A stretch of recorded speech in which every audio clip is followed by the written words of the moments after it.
Menikmati secangkir kopi panas yang nikmat dan sejuk dan dikelilingi oleh suara burung yang merdu. Di sini kok bisa ya ada kolam renang jacuzzi di tengah hutan belantara dikelilingi pohon pinus dan pohon yang lainnya. Tempat ini indah banget, tempat ini sejuk banget, pas banget buat kalian yang mau refresh otak kalian sebulan penuh setelah puasa.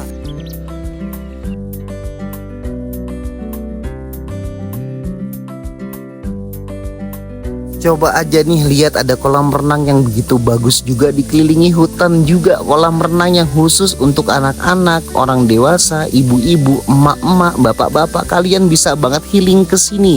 Langsung cus ke daerah Lembang nih guys. Ini tempatnya di Sangria Resort and Spa di daerah Lembang. Betul-betul gokil, indah banget. Gua tuh nikmat banget liburan lebaran gua kali ini di sini tuh nyaman dan santai banget guys. Bahkan gua breakfastnya pun di atas ketinggian